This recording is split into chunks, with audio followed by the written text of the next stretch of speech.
welcome back. I just wanted to do a quick little video because I have finished another book, and this is one that I've been wanting to read for a while and wanted to talk about. So, let's just hop into it. This is The Cabinet, which I believe was on a previous TBR. Maybe it was like one from last year even, because I couldn't find it when I was looking through my TBR tracker today. But anyways, it was for this month's TBR. And I'm so glad that I finally got to it. So this book is by a Korean author. It's a translated work, so just for that I really enjoyed it.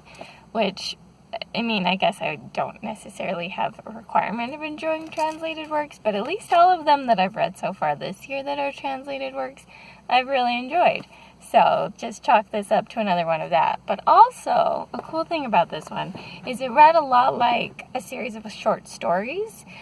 Each chapter is almost self-contained. There's definitely a bit of through-line plot, but a lot of it is very just self-contained and is kind of telling little individual stories. And why that is because the cabinet that is in question in the title is a place where all these strange people are documented. So a lot of the chapters are stories talking about these strange people and the way that they were documented. For example, one of the people is a woman who had a lizard in her mouth. I don't remember if she grew it in her mouth specifically or if it got in her mouth somehow.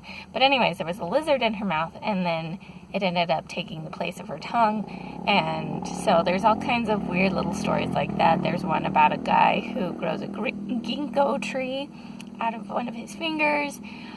So that's kind of the general premise of what The Cabinet is it's telling these stories of these people. And then at the same time, it's sort of this person who's caretaking the cabinet, who's been put in charge of maintaining their stories, is kind of like a pseudo-therapist for some of these people. That's like his job, as he talks to them on the phone and tries to work things out with them and things like that. And it was just a fascinating read. I highly recommend it. If you're looking for some odd kind of like philosophy and stuff, this was a really fun one to get into. If I have anything negative to say, it would probably be that the ending came a little bit out of nowhere. There were definitely threads of where it could be going with what the ending became. As I said, there is some story that like trails through the whole thing. So there are threads that lead up to that ending. It just went a lot further than I would have expected those threads to have been leading to. It got a bit darker than the rest of the story had been.